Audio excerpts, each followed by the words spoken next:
Well, here we are out in the yard. We've got this ocean going on. Eric's made some boats to swim with the ducks. So I don't know where he's going with this. Let's just see what he has to say and then figure it out. Looks like we're losing one of our boats.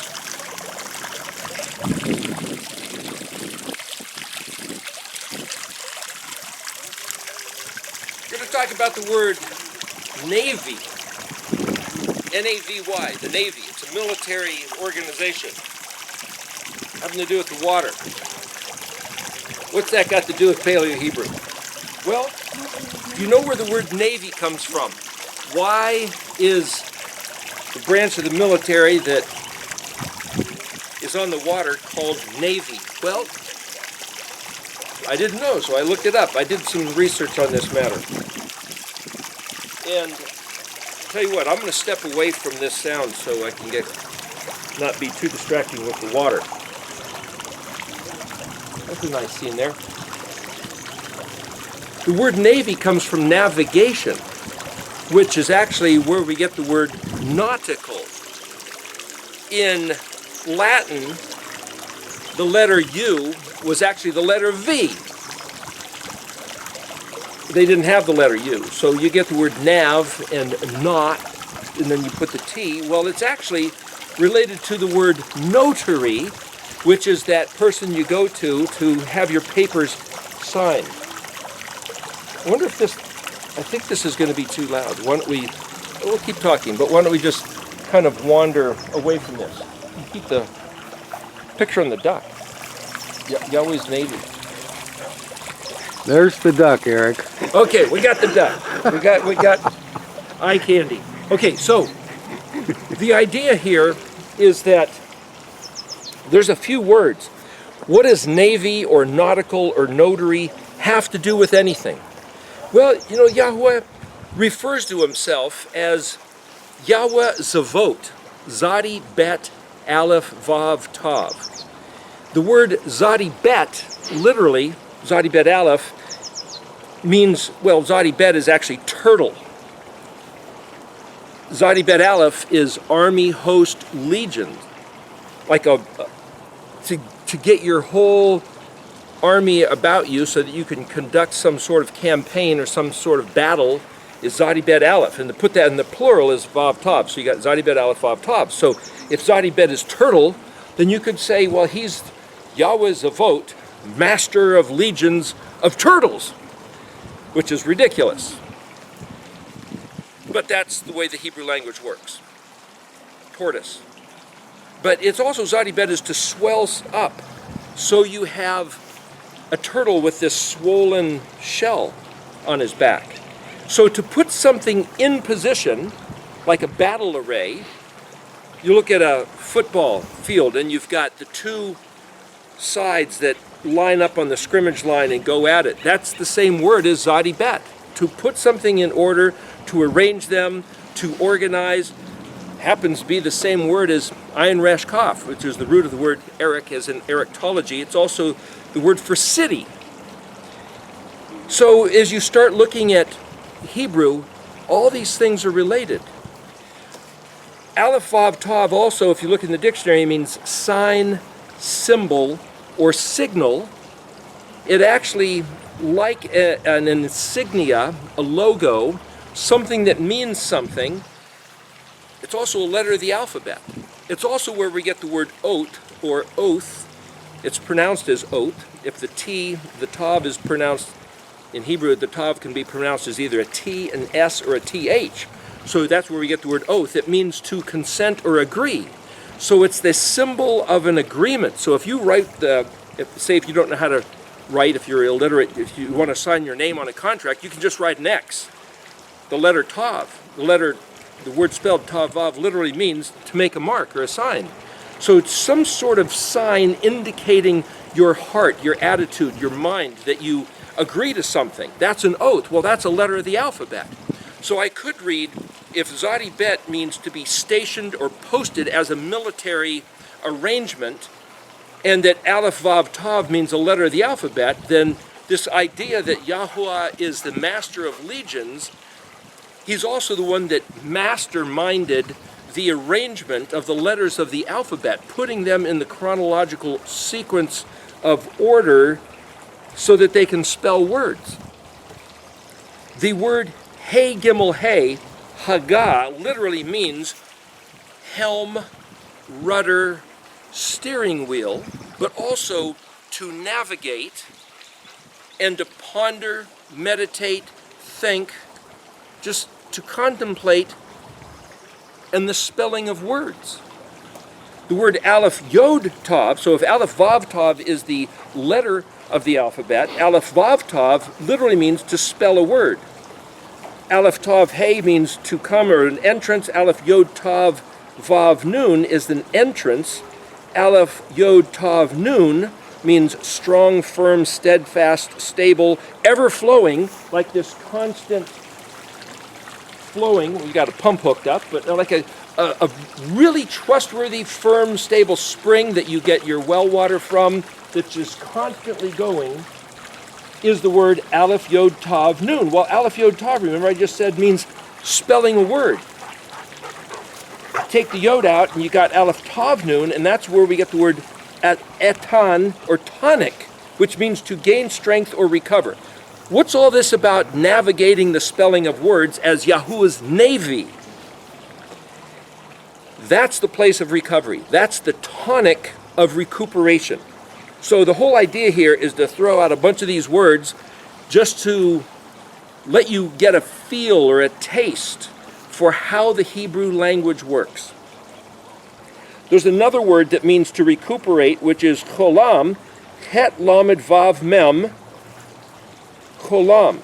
But it also means foolish, het lamed mem, aleph vav tav. Well, again, aleph vav tav is a letter of the alphabet. Het lamed mem is to dream or to be healthy. But het lamed mem, aleph vav tav means foolish. This is ridiculous. So the question is, there's a song that a band named Heart did, a beautiful song called Dreamboat Annie. I always liked that song. That was back in the late 70s. Dreamboat Annie. Well, the word dreamboat is Samik Yod Resh Tav. That's a boat or a ship. And Het Lamed Vav Mem, Vav Tav is to dream. So Dreamboat Annie, what has that got to do with anything? Well, the word for Annie is spelled Aleph Nun Yod. And there's three different words that mean I am. There's this one, Aleph Nun Yod. And this one is like an emperor surrounded by his fleet of ships. Whether they're paper boats or ducks, the emperor, the admiral surrounded by his fleet of ships is Aleph Nun Yod. There's another word, Anoki, the first word of Exodus 20, where Yahuwah says, when he's giving the 10 Commandments, the first word was Anoki. Anoki Yahweh El Heka. I am Yahweh your Elohim, who brought you out of the land of Egypt. He identifies himself, first word in the 10 Commandments. The other word is in Exodus 3, at the burning bush incident, where Moshe says, who shall I say sent me? And he says, Ehyeh Asher Ehyeh. Tell them Ehyeh sent you. That's Aleph Hey Yod Hey. The point is, I'm just giving you these words because a lot of people don't know anything about Hebrew. All this stuff seems foreign, but what I'm saying is that Hebrew is the fabric of the universe. And to navigate the spelling of words is to be in Yahweh's military forces, in his navy. And it's not just, oh, those are angels, those are his, Yahweh of hosts is angels. It's us, if we choose to be on his crew, to man up and be on his team. And I'll show you that in these next words. So we're talking about Hey Gimel Hey is to navigate, helm, rudder, steering wheel, to ponder, to meditate. And then in the book of James in the New Testament, it says the tongue is like the rudder of the human, the same way a little tiny rudder on the back of the ship can turn this. You could turn an aircraft carrier with one little rudder steering it from the backside. If you have the tongue aimed in a certain direction, everything else follows suit. What I'm saying is that Yahweh has given humans to be the agents of language, of speech, to turn the universe around. We are powerful agents of effect by our words, by our speech, by our pondering, by our thinking. And if we can think about what he gave us in this Hebrew language, the Shafah Kodesh, it's like we said in the last video, Shafah, Shin Pei Hey. It means to restore to health, to cure from lunacy. It's the tonic of recovery. So we're looking at what some other weirdos are doing to this world, this planet, the military, the medical, the monetary system. And like we were saying on that other game, they're like this chessboard, trying to figure out who's good, who's bad, who's on our side, who's the bad. Whoa, it's a different game, a game of rocks, like a train. We did that video, it says Isaiah 6:1, I saw Yahweh high and lifted up, and his train filled the temple. So we had the big locomotive on the table, and it's like Yahweh's train. It's like, is that what the word means? His train filled the temple? Imagine this big model railroad set up, and it's the whole floor. It's like, what are we talking about? His train filled the temple. That's another matter here. The word train is Shin Vav Lamed Yod Vav. But that word Shin Vav Lamed literally is not train. That's the English word they put in. It can mean the skirt of a robe, but the word robe isn't in there. Shin Vav Lamed means apprentice. It means the margin in a book. Shin Vav Lamed Yod Hey means correctly. Mishle, if you put a mem prefix in front of Shin Vav Lamed, it means similar to, proverbial, an allegory, an example or poem, resemblance or comparison. And then mem Shin Lamed means to rule or reign. So you put this together and it's like, did his train fill the temple? Or is it to be his apprentice like him? And then that word temple is hekal, which is hey yod kaf lamed. But the word yod kaf lamed means power and capacity to prevail and contain it all. So it's basically could be read in then the word mem lamed aleph, plural yod mem, meloim means filled. So high and lifted up, and his train filled the temple, or we could say high and lifted up, his apprentices who are filled to capacity with what he said to do or not do. The mem lamed aleph yod mem. Aleph yod mem is where we get the word aim. Of course, there's a lamed aleph in there, which is negative. So he says, aim like this, don't aim like that. Well, that's the Torah. Torah is telling us what to do and what not to do, how to walk straight, how to be his navy, how to navigate on the open seas, going by the stars, going by his word. We've got these paper boats in here with words written all over them, because his navy is about his words, navigating according to what he said. And those who do will have the power and capacity to prevail and contain it all. The mem lamed aleph means to be filled completely, and the word hekal means you will be able to contain it all. Oh, you were looking at that word that means that we can't, we were never supposed to, and it was never intended. What verse was that from? Oh, wasn't that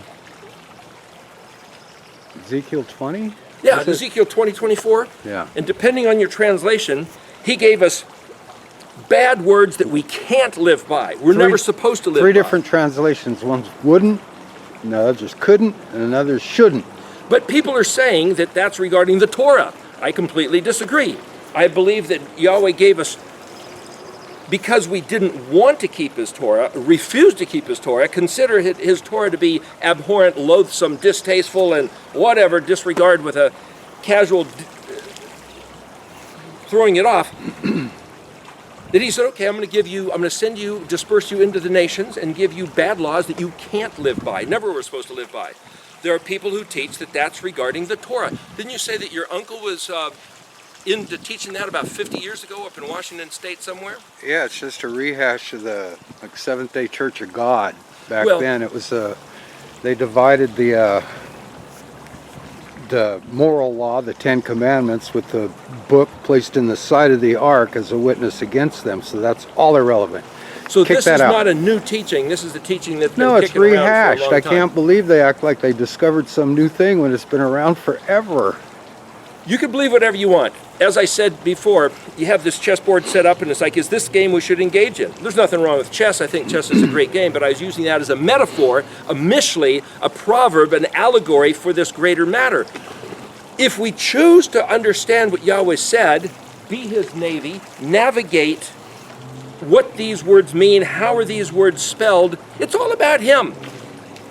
Like I said, it's a game of rocks. Zadi Resh is between a rock and a hard place, but Zadi Resh, Yod Zadi Resh, actually means form and put into the way you picture it in your mind, to imagine something and to arrange it in such a way that it's picturesque. That's the word Mishli, which is the book of the word Proverbs. Mashal, which is to rule and reign. So Ani, the admiral of the fleet, is the one who rules and reigns. Well, the word not, nun, vav, tet, is where we get the word not, or nautical. It means navigate, steer. It's the word for sailor, inclined, bent, tending to, nun, tet, net, stretch out, turn aside, to conjugate a verb or inflect a voice. So it's variations, and that's where you get the word with the tet, because the nun is a prefix to engage in this spinning. So tet is like this picture of the helm. Hey, where are we going? Well, the word canoe actually means to, if you're in the back of a canoe trying to paddle, every time you stroke on this side, the canoe will turn. You stroke on that side, it'll turn the other way. And so a canoe, you're back and forth, zigzagging like this. That's the root of the word Satan. Shin tet nun, which means also shin tet hey, crazy fool, madness, mocked, sneered, derided, lunacy, diabolical. Yahweh said, straight and narrow, that's the word yashar. Aleph shin resh and yod shin resh, as in Israel, neither go to the right nor the left. Yahweh wants us on the straight, even keel of trajectory that he gave us, and when we go this way and that way, bouncing all over the place, that's satanic. To deviate from the straight path that Yahweh gave us is satanic. Satanism is to go waywardly right and left. If he says do this, and we said, hey, it's done away with, that's satanic. It's funny you mention that. Keep these words, It's funny you mention that, because when in Job, he said, where you been? He goes, going to and fro. That's his name. He wasn't going to and fro because he was disobeying. The Satan, the adversary, the one who wanders to and fro. The same word for rambler and rover. I've been a wild rover for many a year, and I spend all me pittance on whiskey and beer. That's a song from the Renaissance Fair. That's satanic! To say that Yahweh had done away with something is Satanism. To say that Yahweh's Torah has been done away with is Satanism. So you look at Ezekiel 20:24 or 24:20. Which one was it? 2024. 2024 2025 is a satanic interpretation. The point is, what I'm saying is to rightly be able to navigate these words. Do you know what the word Zion means? It's spelled Zadi Yod Vav Nun. It's like Zion. This is this mythical Camelot of Yahweh's kingdom. It's either heaven, it's Jerusalem, it's the New Jerusalem, it's Mount Zion, it's where everything is wonderful and beautiful. Heaven on... Wait a minute. It's in the spelling of words. It goes back to Zadi Yod Vav Nun. Well, Zadi Yod is ship, boat, fleet, or navy. It's also a desert animal, and Zion is also a monument or a signpost. How do you get a desert dweller, a billboard or a signpost or a monument of some kind, and a ship, a boat, a duck floating on the water? What has that got to do with Mount Zion? Well, it's all in the word. Zadi Vav Vav Tav means a group or a team. Zadi Vav Tav or Zadi Vav Hey means to listen and obey. Kindle, burn, join, follow, team up with, man the crew, association or society. Zadi Vav Hey is command, order, bound and united together, charged with. So when Zadi Vav is Yahweh having given us commands, it's the word mitzvot, which is also the same exact word for Chag HaMatzot. So the word to find out how to do something and regard what he said is exactly the same word. And the Feast of Unleavened Bread have this unleavened bread, this little cracker in your mouth, Why? Because your kids are going to say, why are we eating these crackers? And you'll tell them the story, thus the Torah will be in your mouth. Everything's a play on words. Everything's a mishle with Yahweh. His whole thing is playing around with the spelling of words. And the more you start looking at the spelling of words, you'll see this. So then you get the fact that you got a Zadi Vav Aleph Hey is a last will or testament. A testament, like Old Testament and New Testament, is not a matter of, gee, this person's dead, and so this is what we get from their stuff. It's basically the last thing he said about what we're supposed to do. It's the testimony. It's to testify, which is Ayin Dalet, which is the Mem Vav Ayin Dalet, the Moedim, which stand forever as his beautiful adornment. Zadi Aleph also means get out of here. It's you're filthy. It's to excrete or to export.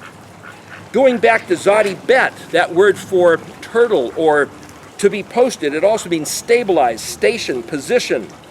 Zadi Yod Zadi Yod Bet means stable, true, firm. It's the carriage, like on a car. Zadi Bet Hey is willing, desire, wish. It's a swelling. Hey Zadi Bet Aleph Hey, commandership. What I'm trying to say is to call him Lord Sabaoth, his name. Martin Luther wrote a song. Mighty fortress is our God. Lord Sabaoth, his name. That word Sabaoth is a twisting perversion of Zadi Bet Aleph Vav Tav, Zevaot in Hebrew, which means he's the guy who did the Zadi Vav. He gave the command, and we who have to have some sort of recuperation and recovery because we've got ourselves so lost over the last 2,000 years since Yeshua was here, 3,000 years since David was here, 3,500 years since Moshe was here, 4,000 years since Father Abraham was kicking around. We've gotten completely convoluted, but if we go back to the spelling of words and navigate, ponder, consider, there's the tonic of recovery. Aleph, Tav, Nun, the tonic of recovery for even the situation where they've got the entire planet on lockdown, quarantine right now. Why? Because of the epidemic. We talked about those words yesterday. It has to do with words and writing for the people. Epigram, epidemic. It's all in the spelling of words. Note, notary, nutria, otter, river rat. Notar, nun vav tet resh, a watchman or a guard. Nun vav tet resh, yod vav nun is a clerk, a notary, or stenographer. So what I'm trying to say is that the yod vav nun suffix on the end of the word is the one doing it. So zion, zadi, yod vav nun, if zadi yod is first person, this is my command. Zodi vav is his command. So my command, or the one doing my command, is zion. So the word zion is from Yahuwah's perspective, seeing who is going to do what he said. Do what he commanded makes you Zion. Zion, Zadi Yod Vav Nun. And Mount Zion, the word mountain is Hey Resh, but Hey Resh is also to be pregnant. Hey is the word Va, and Resh is the exalted man, the one whose head, like there's the mountain whose peak stands up. You see that white duck in the water? Out of everything you're looking at, whoa, the white duck stands out. So I can look at that and say, Hey Resh. Well, that's not pregnant. That's not even a mountain. But by saying Hey Resh is, look what's noticeable. You see that? It's distinctive. So Zadi Yod Vav Nun is the distinctive one who will choose to regard Yahuwah's words and do them. Do what he said. So we have Yeshua, HaMashiach. Mashiach, Shin Yod Het means conversation and communication. Mem, Shin Yod Het, Mashiach literally means the Mem Shin is where we get the mushi, which is to touch or feel or to grope and to have that sense, the sense of touch. So he's the one who came down so we could grab a hold of the communication, the conversation, what's in the Hebrew alphabet, what Yahweh said, the covenant. He came down here for us to grapple with what he said. Tangibly, walk it out. And Yeshua said, follow me, I'll show you the way it's done. What I'm saying is that when you see the way all these words fit together, it all makes a lot of sense.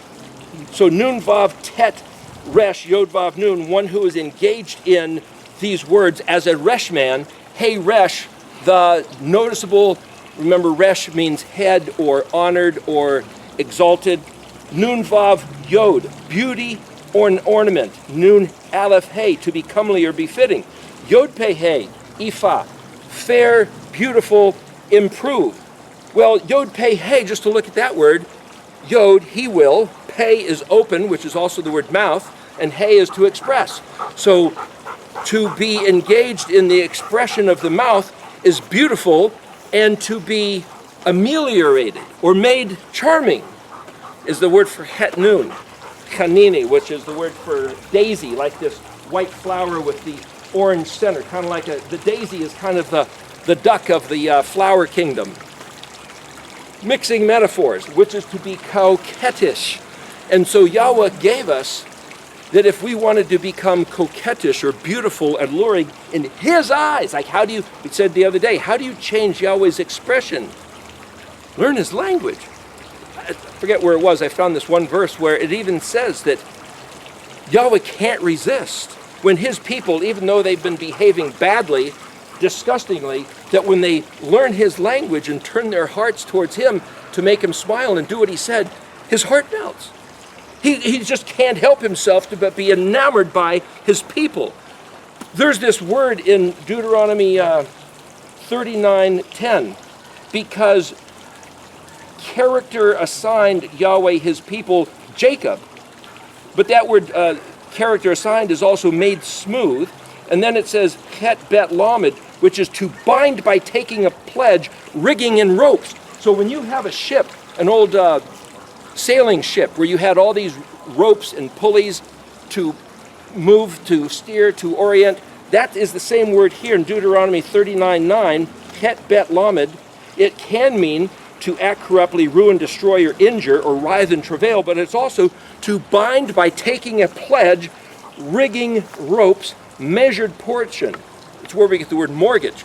Mort, death, is like this, and a gauge is a caliper, a death grip around your throat is a mortgage. Interesting word they chose to represent that. The bank, thank you, Mr. Bankers. The banksters. Anyway, then the last word here is nun chet lamed tav vav, which means to produce a swarm of bees, to inherit or take possession. What this verse, Deuteronomy 39:9 says, because Yahweh assigned his people, Jacob, to be his inheritance that he's bound to. So Yahweh made a commitment that the people of Israel are his own inheritance, and it's in his interest to rescue us, to save us, to keep us on the right track, to show us how to navigate by the pulling of ropes, by the steering. The helm is one way, but moving the sails in the wind, in the ruach, is the other way to navigate. What I'm saying is that there's these beautiful pictures about being the navy of Yahuwah, all going back into these words. And we can choose to be on his crew or not. Going back to the word Zion, so if you get the word Zadi Vav Vav Tav and Zadi Vav Tav, to choose to man up, to be on his crew, means to listen to what he said and apply them to how we pull on the ropes, turn the sails, turn the rudder, turn the helm, and it all has to do with spelling words by the letters, the 22 letters of the Hebrew alphabet, and the way we think and ponder and group them up to spell words, because they're all connected like a train. What was that you were saying the other day, Terry? I choose to follow Yahweh. That wasn't me, Eric. Oh, that was Rhonda. Nope. That old little Valentine that she gave to her husband many years ago. I choose to follow Yahweh, be in his train. Yeah, don't put that one off on me. And his train filled the temple, the Hechal. In his train, in that train of 22 letters, is the full meal by which we have the absolutely complete capacity to prevail, even in this situation that they've foisted upon us here in these days. Anyway, verse 10 of Deuteronomy 9 that we're looking at is found in the land of the wilderness, of wasting wilderness, wailing, and then the word he will, shin mem nun, which is the word for oil, but as praise and evaluate, savav, yod, samek, bet, bet, nun, he, vav. The word samek, bet, bet is surround. Saviv, Saviv, Kadosh, Kodashim. In Ezekiel 43, I believe it says, this is the teaching regarding it says temple, but it's actually the word bet, regarding the house. And the word bet means actually to be in me, bet yod tav, or to be in my covenant, or to be taught, trained, and domesticated by me. This is the teaching regarding being in my covenant of my house to be domesticated. Saviv, Saviv, Kadosh, Kodashim. It's translated around and around the holy and most holy. What does that mean? Saviv, Saviv, Kadosh, Kodashim. See that duck? He's going around and around in this pond. That's his territory. He can get out and walk, but that's where he's made for. That's what he's built for. That's where everything about why that duck, his feathers work, the glands putting out oil, like this word here, shemen. The oil in that duck, by the Creator's design, is to appropriate him to the habitat of that little pond. What this is talking about. Got oil? Huh? Got oil? Got oil? That's the word, shin mem nun, right there. And then the word is yod bet vav nun nun he vav, which is insight or built. And then here's this word zadi resh again. Yod zadi resh nun he vav. So it's translated, he will be an enemy to those who mess with his people Israel. But it also means establish, form, provide, fashion, manufacture, or produce. That's Yod Zadi Resh. But Resh Nun is a ringing cry and shout of joy, like the pupil of his eye. It's basically saying Yahweh built everything for the people of Israel. He made a distinction between Yaakov and Esau. The first word, halak, het lamed kuf, means character, assigned, divided, separated, appointed, distributed, and fractional. It's a picture of Jacob versus Esau. It also means made smooth. And if you'll remember, when Rebecca was pregnant, she says, "Why, gosh, there's such turbulence within me. What the heck is going on?" And the prophetic word that came to her was, 2 nations are within you and they're contending. And when they were born, Esau came out first and he said it was very hairy, red hair, which is where we get the word Edom, but Jacob came out very smooth. It's like these guys are twins, but one's hairy and the other one's smooth. But this word here means that Yahuwah appointed or determined that the smooth one of his people, Yaakov, would be bound to him as his possession. But it also means if we act corruptly, it produces a swarm of bees. When we look around and we see our enemy coming at us, there's another verse that says, when you see your enemy coming at you, it's your own finger approaching the mirror until it touches. The enemy getting on you is your own finger of your own corruption touching yourself. So how do we change that? Stop doing corruptly. Do what he said. Go back and follow the command order and be Zion. Be Har Zion. We can be Mount Zion, if you want to translate it that way.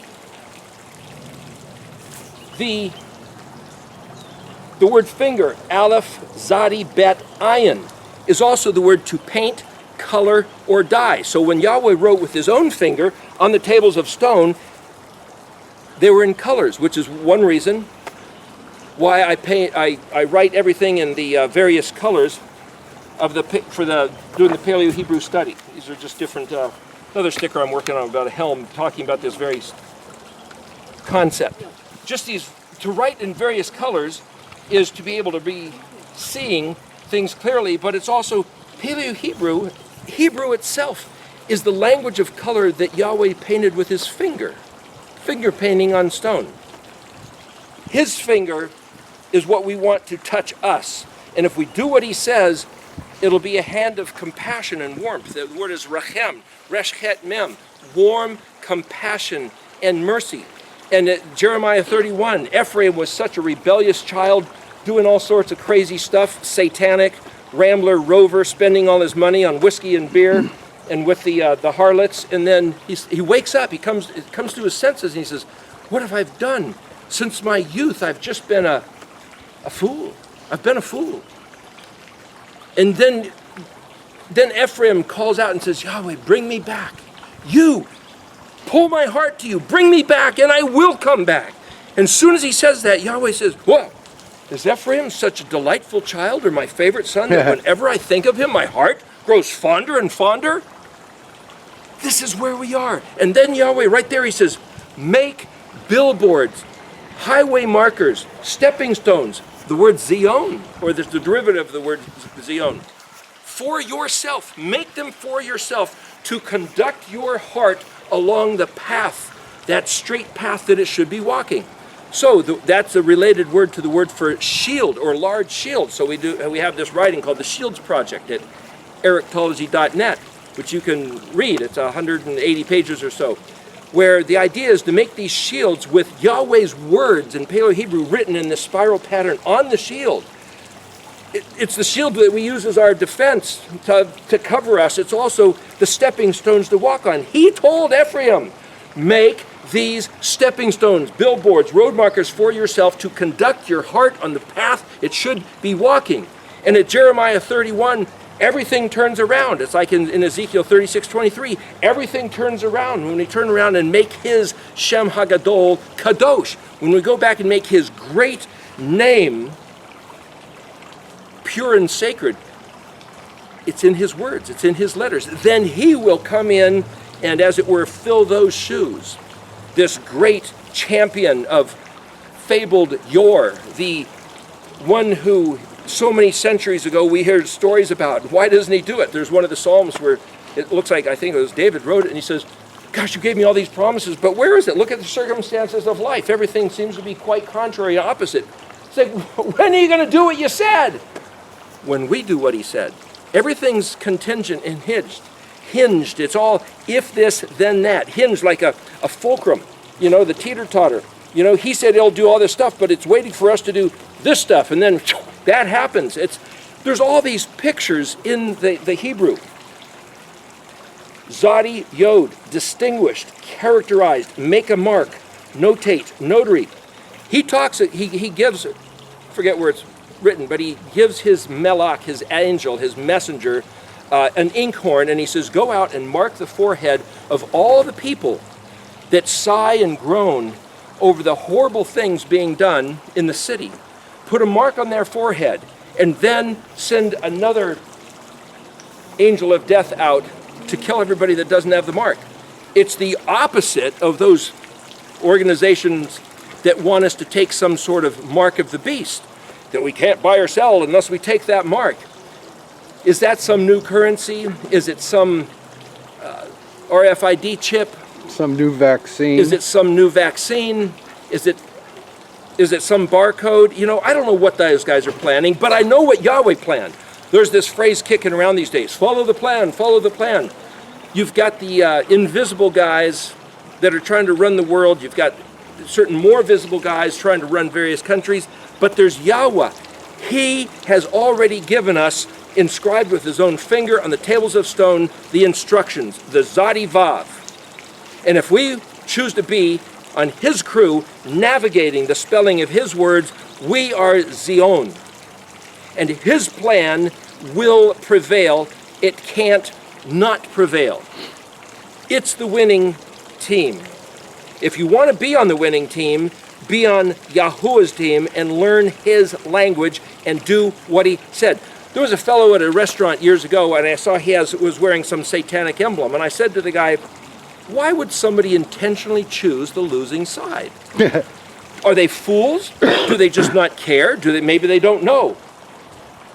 And the young man in his 20s said, there are no losing sides or winning sides. There is no truth. There's not. Really? There's no truth. There's no winners and losers. But you choose to align yourself with a certain side. He chose with that emblem to be on the satanic side. Why would you do that? If you read the scripture, those guys are going to lose. They'll be thrown into a lake of fire. So you can have the lake of living water, an ever-flowing stream, or you can be thrown into the lake of fire if you choose to do the satanic side. And if you're still breathing, if you're still listening to this video, you still have time to opt out, even though your master said, oh, you can never change. The thief on the cross changed his heart, and he said by Yeshua that he'd be accepted into the kingdom. As long as you're breathing, you can change your heart and change your mind, regardless of what the liar, the father of lies, the adversary, the evil one, said that, oh no, you can never recant. Yes, you can recant. Turn your heart, follow Yeshua, follow the instructions of Yahuwah, our Elohim. Yahuwah Zavot, Leolam Va'ed, forever and ever, the maker of heaven and earth. Kanasha Mayim Va'aretz. Give your heart to him, follow him, be his Zion, and you will live. Yahweh is not willing or desiring that even the wicked should perish. That's what he said. So even if you're one of these guys that are cannibalizing the trafficked children around the world, you can change your heart and change your ways and change your words. Don't perpetuate the system, which is a failed system. That's where we are. Here it is, Pesach of 2020, and we can choose to be the navy of Yahuwah. The word zitz, as in zitziot, means bloom, flower, blossom, shining, ornament, wing, fringe, twitter, and chirp. And that same word for twitter and chirp is zephyr, which is zadi pei resh, which is also the word for morning, or like a bird chirping in the morning, is the ornamentation of the beginning of the new day. Gets into the calendar. When does a day start? When does a year start? He told us the year starts in the spring, the Aviv. Well, does it go by the equinox? Does it go by the moon? Does it go by the sun? Many different discussions. Once you start to say, let's look at the words in Hebrew, we can have the conversation about the calendar, about when a day starts, a week, a month, a year, a Shemitah, a Yovel, all the wheels within wheels. And it all goes back to, what did he say in Hebrew? You don't want to lose Hebrew. You don't want to use Hebrew or learn Hebrew. There's no point in having the conversation. You're going to believe whatever you choose to believe. You're going to invent your own narrative. You're going to have your own story of doctrines, and you're going to pound the table and insist that you're right because of what you read in English, which came out of Greek and Latin, which is a complete distortion, a satanistic interpretation off the track, this way, that way, to the right or the left, like a canoe. And I'm not saying it's satanistic, like you're going to burn in hell if you're reading English, but what I'm saying, it's not the pure, straight, Kodesh, Shafah of Yahweh. Your choice. You can make up any story, believe any doctrine, believe whatever you want. I choose to try to navigate the spelling of words, and we're making these videos to help others who may choose to learn how to navigate notarically, notar, notary, and be Yahweh's people with all your heart, all your soul, and all your strength. That word strength is mem aleph dalet, where we get M-A-D, which is the word madly, like love her madly, or love Yahweh's words madly, zealously, fanatically, obsessively, which is what we're doing by making these videos available and seemingly going on and on. There was one other thing here, which was Isaiah 6:1, where we said his train filled the temple. He saw, with the word saw, Resh Aleph Hey, also means to be put on exhibition or allowed to see. And then the next word is Et Adonai, Aleph Dalet Nun Yo. So it's translated, I saw the Lord sitting on his throne, high and lifted up. So we can imagine that Isaiah was given this vision, the heavens are opened, and he sees the Lord high and lifted up, and his train filled the temple. So did he have a little choo-choo with some cars woo-woo around the table legs? Or did he have a big long robe that was just filling the whole temple? I mean, some brides have these huge train on their wedding dress. Is that what Yahweh's wearing? Maybe. But the other way to read this was, Shanat is the word for sleep or change or year. Mot, which is death. Hamelech is the king, but it's also the way that we're told to walk. And then the word Uzziah, well, that's just the name of the king, but it also means my strength and glory and splendor, and the dynamic, like a goat on a mountain, like seeing goats jump over the mountain peaks, like in the Alps, if you picture this.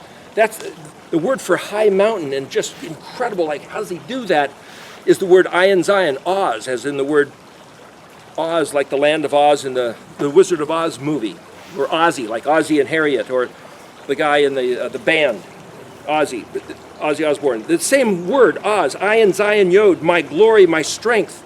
And I saw, Aleph, Resh Aleph Hey, literally he allowed me to see because he put himself on exhibition. So the concept of death, what it means to die, changed by looking at the way we're supposed to walk. Well, that's the Torah. That it's actually our strength and our glory to walk his way and follow his commandments. And the word for the Lord, or my Lord, Aleph, Dalet, Nun, Yod, Aleph means I will, Yod suffix means my, and Dalet word is the word Dan, as in Dana, or Dawn, or Dean, or Dina, which is the word for judge, which is the one who chooses. So I will myself choose. I myself have been given the choice. And they say that the freedom of choice, to be at liberty to determine your destiny, is the greatest privilege that he gave humans. You get to choose life or death. Talking to somebody earlier, and gosh, I look forward to the sleep of death. Boy, when I just rest in peace and don't have to deal with this life and all the troubles and travails again, it's like, boy, it'd be so nice to just lay down and whew. I said, wait a minute, don't be so sure that's what's going on. I've heard stories, whether they're true or not, of people that have left their body laying in a hospital or even died, and their consciousness doesn't cease. It keeps going. We don't know what death is. Whether we suddenly step out of this body and go to the heavenlies, the third heaven, or we could leave this body and go to some lake of fire or the judgment room, whatever it is. I've heard people say that they left their body and saw themselves in a taxi cab down the road. Whoa, there I go. Another guy, a friend of mine, was sitting in the back of the ambulance, looked over, and it was his body laying in the gurney, in the ambulance after a car accident. We don't know the sleep of death. This question of the sleep of death in Isaiah 6:1, we were told that our strength and glory, and then put on exhibition that it's my choice. At my hand, I get to determine what happens. And sitting on the throne, but that word throne is Kaf Samek Aleph, which means something covered. Is the moon covered with light or covered with darkness? Is his throne covered with what? Covered with his robe that filled the temple, or covered with gold? Like, what I'm saying is there's all these different ways to interpret this. High, the word high is Resh Mem Ram, as in Romulan, as in Rome, as in Romulus and Remus. Something this exalted, like where we get the word ram. Lifted up, Nun Sheen Aleph, is that which is picked up and carried, like the whole picture of the tradition of if you get married, you pick up your wife and carry her over the threshold. That's this word NASA, which is where we get the word NASA, which is the NASA, which put the space shuttle up, if they really did, whatever, pick things up and transport them. And then here's this, as an apprentice who is given the full capacity to prevail and contain it all. What I'm saying here, to make this short, we've got to get in this video, is that if we choose to see what Yahweh put on exhibition, which is his stuff, his ways, which is blinded and covered from the eyes of others, suddenly everything he wrote about the Torah is not bad laws that we can't live by, but huge, wonderful things, this perspective of elevation by which everything is possible. It's hidden to some. There's these verses where he hid the eyes of the seers and the prophets and the wise men. He gave them this sense of idiocy. They can't understand, they can't see it. Isaiah 29 talks about it, amongst other places. But Yahweh says, if we will go back and just do what he said, eat unleavened bread for a week, blow trumpets in the first day of the 7th month, just because he said so. What was Joshua told to do when he went into the land, according to the book of the covenant, book of the law? Study, ponder. And what would happen? Everything Yahweh said would happen, just like he said. You'd get blessed when he said you'd get blessed. You'd get cursed if you broke these laws, did waywardly, and didn't believe them, just like he said. Everything he said. And then at one certain point, Moshe speaking, he says, after 40 years wandering through the wilderness, he said, go back and look at our history. Every single thing that Yahuwah said to us has happened. The blessings and the curse, not one word, not one letter has failed. Everything happens just like he said. And we can trust in the same exact words. These words are absolute, they're solid, they're sure, which is that word to stabilize, which is Zadi Bet. So when he says he is Yahuwah Zavot, the Zadi Bet of the Aleph Av Tav means every single one of these letters is like one of those rocks that we showed, like this train where Yahweh is that giant locomotive just pulling this thing. His plan is going to prevail, and the way for us to recover and recuperate and stop and thwart the plans of whatever the bad guys are that are trying to ruin this place, with the chemtrails, with the polluted water, with the GMOs, with the genetic engineering, on and on and on, vaccinations, on and on. All of that is toxic poisons. And Yahweh said, if we will go back and do what he said, be Harzion yourself, navigate the spelling of words, enlist in Yahuwah's navy, we prevail because Yahweh wins. And we are his people. We are the apple of his eye, the pupil of his eye, and he will do everything. He will muster all the forces of heaven to protect, defend, put in a fortress his people, Israel of Yaakov, his dearly beloved, Chafatzi. We can be his pleasure, his delight, his kadoshi. All aboard. All right, brother. We're running out of time on this one. Okay. Until the next one. Hallelujah. Shalom. Shalom.